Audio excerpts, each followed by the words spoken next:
Welcome back to my YouTube channel. आज इस video lecture में हम लोग केमिकल काइनेटिक्स पढ़ेंगे जो केमिस्ट्री के चैप्टर 4 में आते हैं। 2022 में जितने भी क्वेश्चन पूछे गए हैं उन सारे क्वेश्चन का 1 बाय 1 हम लोग एनालिसिस करेंगे। वैसे देखा जाए तो अगर इससे पिछले वीडियोस को आप देखना चाहते हैं जो पिछले बार पूछे गए हैं 2021, 2020, 2019, तो उसके लिए आप हमारे इस आई बटन को क्लिक करेंगे और आप उस वीडियो को भी देख लेते हैं। क्यों ना गाइस, आज हम लोग 2022 के क्वेश्चंस के ऊपर बात कर लेते हैं। सबसे पहले तो मैं आपके सामने कुछ क्वेश्चंस लाना चाहता हूं जो 2022 में पूछे गए हैं बिहार बोर्ड में। तो सबसे पहले आप इस क्वेश्चन का आप स्क्रीनशॉट लेंगे एंड देन ट्राई करेंगे बनाने का। ये सारे क्वेश्चन है, इसका भी आप स्क्रीनशॉट लेंगे और आपका टाइम स्टार्ट होता है। आप टिक टिक टिक टिक टिक टिक टिक गाइस पॉज से हटाइए। जितना क्वेश्चन आपने बनाया है 1 बाय 1 करके हम लोग एनालाइज करके मिला लेते हैं। सबसे पहले क्वेश्चन को अगर आप देख लें तो इसका आंसर है B. How it's possible sir? Possibility में आपको बता रहा हूं कि रेट ऑफ केमिकल रिएक्शन जो होता है वो डायरेक्टली प्रोपोर्शनल होता है कंसंट्रेशन के। ये जो ब्रैकेट है ये कंसंट्रेशन को रिप्रेजेंट कर रहा है और कंसंट्रेशन कहने का मतलब है कि जितना ज्यादा आप कंसंट्रेशन बढ़ाओगे रेट उतना ज्यादा बढ़ता चला जाएगा। लेकिन यहाँ पर ये जो पावर होता है इस जगह पे ये पावर मेंशन करता है कि ऑर्डर ऑफ रिएक्शंस क्या है।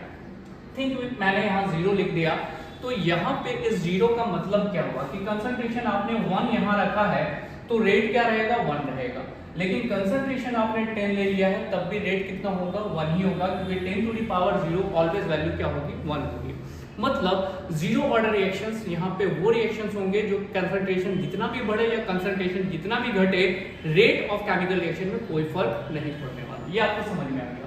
अगर मैं इसी में क्या कर देता हूं कि मैं इसमें फर्स्ट ऑर्डर ले लेता हूं तो फर्स्ट ऑर्डर रिएक्शन में आप क्या देखेंगे कि रेट अगर आप 1 रख रहे हो मतलब कंसंट्रेशन 1 रख रहे हो तो रेट आपका 1 मिलेगा क्योंकि पावर 1 है।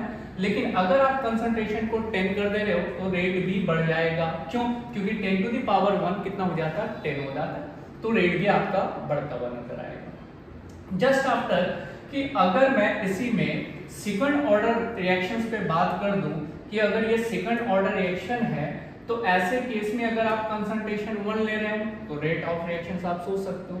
लेकिन कंसंट्रेशन 10 अगर लेते हो तो आपका रेट कितना गुना बढ़ जाएगा 10 टू द पावर 2 है तो ये कितने टाइम्स हो जाएगा 100 टाइम्स हो जाएगा। मतलब कंसंट्रेशन बढ़ाने पे ये रिएक्शन बढ़ेगा नहीं बल्कि बहुत ज्यादा बढ़ेगा। अगर देखा जाए तो 0 ऑर्डर रिएक्शंस वो रिएक्शंस होते हैं जो कंसंट्रेशन पर निर्भर नहीं करते हैं। कंसंट्रेशन आप बढ़ाइए तब भी रेट वही रहेगा, घटाइए तब भी रेट वही रहेगा। लेकिन फर्स्ट ऑर्डर रिएक्शन जैसे जैसे कंसंट्रेशन बढ़ाएंगे रेट भी उसी बेसिस पे बढ़ता चला जाएगा। लेकिन सेकंड ऑर्डर रिएक्शंस क्या होते हैं कि जैसे आप कंसंट्रेशन बढ़ा रहे हैं रेट बढ़ेगा नहीं बल्कि बहुत ज्यादा बढ़ जाएगा। क्लियर है? तो ऐसे केस में अगर मैं ऊपर ऑप्शन आपको दिखाऊं तो ऑप्शन में आपको दिख रहा है कि ये रिएक्शन फास्ट है, यही पकड़ेंगे हम लोग। ये रिएक्शन फास्ट है और ये रिएक्शन क्या है स्लो है। तो फास्ट का मतलब यहाँ पे अगर हम कंसीडर करते हैं तो आप देखो ये ऑप्शन में आपको क्या दिख रहा है पावर 2 है तो रेट फास्ट उसी का हो सकता है चाहे तो फर्स्ट ऑर्डर का चाहे तो सेकंड ऑर्डर का। लेकिन इस रिएक्शंस को अगर आप देखेंगे तो ये रिएक्शन कैसा जा रहा है ये रिएक्शन स्लो जा रहा है। स्लो का मतलब कंसंट्रेशन आपने बढ़ाया तो रेट क्या हो गया स्लो हो गया। और ऐसा तभी हो सकता है जब ये कंडीशन आए कि rate to the power concentration क्या हो -1 तो ऑब्वियसली रेट कंसंट्रेशन बढ़ाने पे और स्लो हो जाएगा। तो लॉजिक आंसर है that is a B. Clear? चलो अच्छे से आप समझ गए होंगे, आई होप सो। दूसरे क्वेश्चन पे बात करते हैं। दूसरा क्वेश्चन है the rate of chemical reaction. तो सिंपल सा बात है decrease with time. How sir? बाबू एक बात फिर से समझ लो कि rate is directly proportional to the concentration. जो आपने रिएक्टेंट लिया है स्टार्टिंग में वो प्रोडक्ट में चेंज होगा। हाँ सर वो तो बात आप सोचो कि जब आपने रिएक्टेंट लिया है उस वक्त उसका कंसंट्रेशन 100 है और प्रोडक्ट का concentration 0। After certain time intervals कुछ समय के बाद जब रिएक्टेंट प्रोडक्ट में चेंज होगा तो रिएक्टेंट तो घट जाएगा। ऑब्वियसली जितना अमाउंट प्रोडक्ट का बनेगा उतना क्या हो जाएगा ये घट जाएगा। सर्टेन टाइम इंटरवल्स के बाद जैसे जैसे रिएक्टेंट प्रोडक्ट में चेंज हो रहा है मतलब केमिकल रिएक्शंस हो रहे हैं तो ऑब्वियसली कंसंट्रेशन घटता चला जाएगा और जैसे जैसे कंसंट्रेशन घटता चला जाएगा रेट भी घटेगा।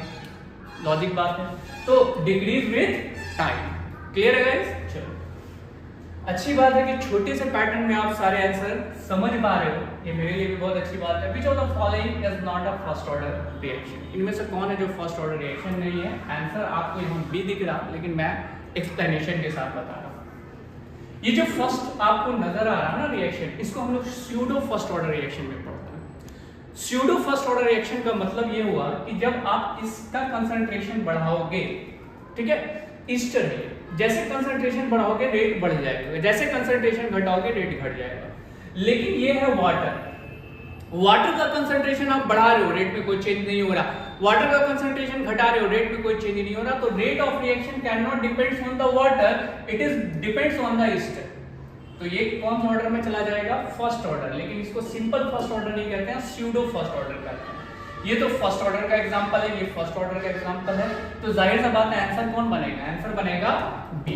तो सर हम क्या करें जो हमको फर्स्ट ऑर्डर रिएक्शन याद हो जाए? गाइस जब आप एनसीईआरटी बुक पढ़ोगे ना, तो एनसीईआरटी में साफ एग्जांपल लिखे हुए हैं, वो सारे एग्जांपल आप एक दो बार देख लो, आपको खुद याद हो जाएंगे कि ये फर्स्ट ऑर्डर के है, ये सेकंड ऑर्डर है और ये थर्ड ऑर्डर। ठीक है, दूसरी चीज ये भी होती है कि इसको रेट लॉ एक्सप्रेशन से भी निकाला जाता है, जिसमें पावर ऑफ कंसंट्रेशन जोड़ा जाता है। लेकिन यहाँ पर फर्स्ट ऑर्डर रिएक्शंस में, स्यूडो फर्स्ट ऑर्डर रिएक्शन में आप यहाँ पे गलती कर दोगे, इसलिए एक दो कम से कम आपको याद होने चाहिए।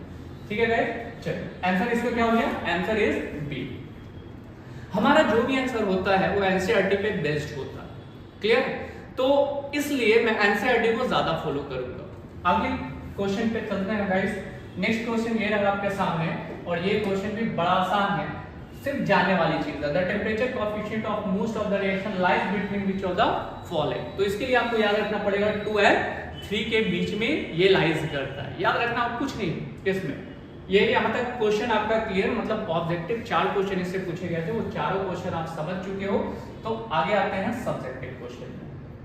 सब्जेक्टिव क्वेश्चन में जो आपसे पहला क्वेश्चन पूछा है वो ये पूछा है, what are the average and instantaneous rate of reaction. Rate of reactions के बारे में बात किया जाए तो रेट ऑफ रिएक्शन दो तरह के हैं, पहला एवरेज रेट और दूसरा इंस्टेंटेनियस रेट। एवरेज रेट क्या है? इन द सेंस मैंने आपको कहा कि स्टार्टिंग में कोई केमिकल रिएक्शन बहुत फास्ट बनेगा। क्यों? क्योंकि रेट कंसंट्रेशन बहुत ज्यादा होंगे, और केमिकल रिएक्शंस का रेट डिपेंड करता है कंसंट्रेशन के ऊपर, बशर्ते वो फर्स्ट ऑर्डर रिएक्शन हो। तो अगर जीरो ऑर्डर होगा तो इस बात की मान्यता नहीं होगी, फर्स्ट ऑर्डर मोस्टली रिएक्शंस होंगे। तो जो फर्स्ट ऑर्डर रिएक्शन होगा उसमें स्टार्टिंग में रिएक्शन फास्ट होंगे, लेकिन जैसे रिएक्टेंट का कंसंट्रेशन कम हो जाएगा रेट स्लो हो जाएंगे, और कंसंट्रेशन कम होगा रेट और स्लो होते जाएंगे। विद रिस्पेक्ट टू टाइम आप देख रहे हो कि केमिकल रिएक्शन क्या होते चला जाएगा? स्लो होते जाएगा। इसमें हम लोग क्या देखते हैं? एवरेज रेट और इंस्टेंटेनियस रेट। आपने स्टार्टिंग में जो रिएक्शंस का रेट देखा वो फास्ट बनेगा, लेकिन लास्ट में देखा वो क्या मिलेगा? स्लो मिलेगा।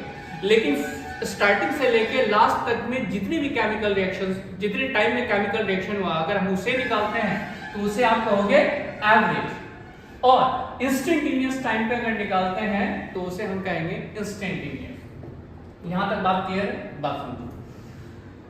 We are follow a distance like this, that one and that one। मतलब हमारा speed time to time change हो रहा है किसी केमिकल रिएक्शन को करने में। यहाँ फिर देखो एंड देन, तो तीनों में तो स्पीड डिफरेंट है। तो अगर यहाँ से यहाँ तक का स्पीड हम निकाल रहे हैं, ये क्या हो जाएगा? इंस्टेंटेनियस। फिर यहाँ से यहाँ का स्पीड देख रहे हैं इंस्टेंटेनियस, यहाँ से यहाँ का स्पीड देख रहे हैं इंस्टेंटेनियस। लेकिन एवरेज क्या हो जाएगा कि यहाँ से यहाँ तक भले जो स्पीड में पहुंचा कितना टाइम लगा ओवरऑल रिएक्शन को कराने में, तो ऐसे को हम नाम देते हैं एवरेज, और दूसरे को नाम देते हैं इंस्टेंटेनियस। कहता है it is the appearance of product, मतलब प्रोडक्ट बनेगा, और डिसअपीयरेंस ऑफ रिएक्टेंट, रिएक्टेंट घटेगा, प्रोडक्ट बनेगा after long time interval. Time क्या ले रहा है? लंबा ले रहा है। ठीक है, the rate of reaction over a certain measurable period of time during the course of reaction is called average rate. करना कुछ नहीं है, ये रिएक्टेंट है और रिएक्टेंट किसमें चेंज हो रहा है? प्रोडक्ट में। मतलब A और B हमारा रिएक्टेंट है और C कौन है? प्रोडक्ट।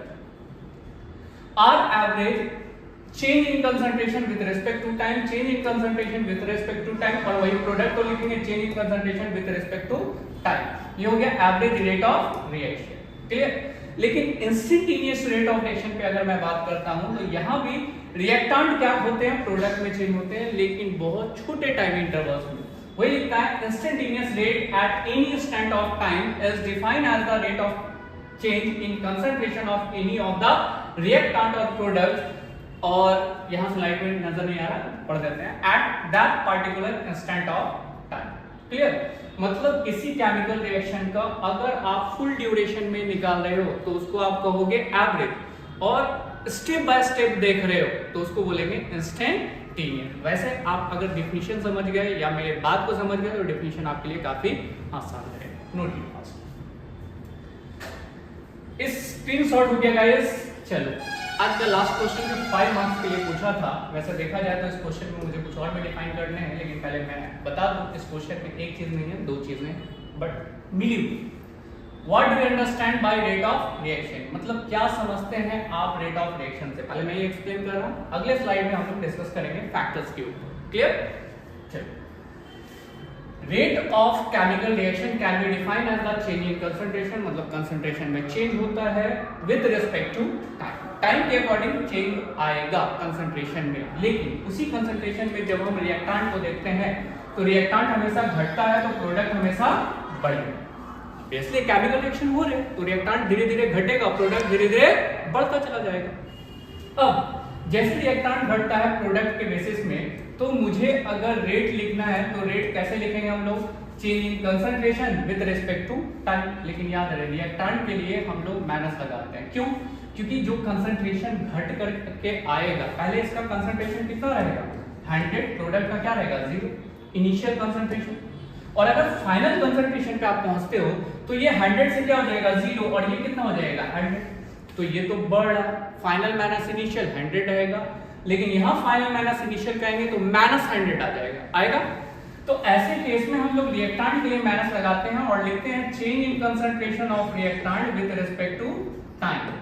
लेकिन हाँ, जितने तेजी से रिएक्टेंट डिसअपियर होगा उतने ही तेजी से प्रोडक्ट अपीयर होगा, जिसको हम dt से रिप्रेजेंट करेंगे। ये हुआ रेट लॉ एक्सप्रेशन, जो यहां से यहां तक आप मेजर करोगे, मतलब मेंशन करोगे ये पैटर्न को। इसके बाद हम लोग डिस्कस करेंगे फैक्टर्स के ऊपर। Note it pass. स्क्रीनशॉट हो गया गाइस। चलो अगला शॉट हम लोग लगाते हैं इसके एक दूसरी टॉपिक के ऊपर, जिसका क्या ना है discuss the factor on which the rate of reaction depends, यानी हमें उन सारे फैक्टर्स पे बात करनी है जिससे केमिकल रिएक्शन डिपेंड करता है, मतलब केमिकल रिएक्शन फास्ट भी हो सकता है, केमिकल रिएक्शन स्लो भी हो सकता है। सबसे पहला क्या आता है nature of reaction, sorry reactant. Nature of reactants में रिएक्शन लिखा गया, लेकिन यहाँ रिएक्टेंट होना चाहिए, ध्यान देना।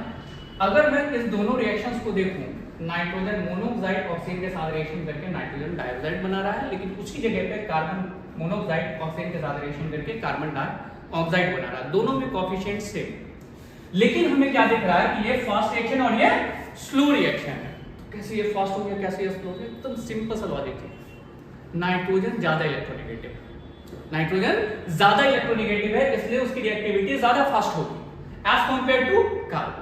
तो रेट ऑफ रिएक्शन नेचर पे भी डिपेंड किया रिएक्टेंट के ऊपर, इसीलिए कहता है nitrogen is more electronegative than carbon, that's why nitrogen react more faster than carbon.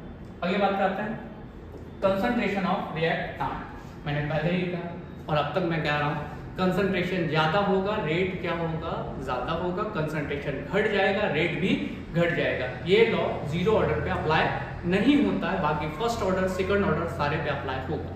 ठीक है, उसी में कहता है any chemical reaction is based on the collision frequency of the reaction, मतलब किसी केमिकल रिएक्शन में रिएक्शन कैसे हो रहे हैं, दो मॉलिक्यूल्स एक दूसरे के साथ कोलाइड्स कर रहा है, जैसे कोलाइड्स करेगा वो प्रोडक्ट बनाएगा। जितना ज्यादा मॉलिक्यूल्स होगा उतना ज्यादा कोलिजन होगा, और जितना ज्यादा कोलिजन होगा प्रोडक्ट उतना जल्दी बनेगा। इसी में कहता है greater the concentration greater the number of molecules and collision frequency, number of molecules ज्यादा है कोलिजन ज्यादा होगा। आप एक कमरे में हो दो लोग, ठीक है, लेकिन उसी जगह पे 20 लोग आ जाए तो टकराने के चांसेस ज्यादा हो जाएंगे, तो रेट भी प्रोडक्ट का बनना तेज हो जाएगा। अगला टेम्परेचर। जब आप किसी को गर्म करते हो किसी रिएक्शंस को कराने के लिए, तो आप देखते हो कि गर्म में जल्दी रिएक्शंस हो जाते हैं, और इसके पीछे रीजन क्या है? रीजन ये है कि दो ही मॉलिक्यूल्स है, लेकिन गर्म करने के कारण उसकी काइनेटिक एनर्जी बढ़ गई, और जब काइनेटिक एनर्जी बढ़ गई तो वो मॉलिक्यूल जल्दी उससे कोलाइड्स करेगा, और जितना जल्दी कोलाइड्स करेगा प्रोडक्ट उतने जल्दी बनेगा। कहा जाता है कि हर 10 डिग्री टेम्परेचर को राइज करने के बाद केमिकल रिएक्शन हमारा जस्ट डबल हो जाता है, देखा जाए तो फास्ट। आगे क्या कहता है, कैटालिस्ट।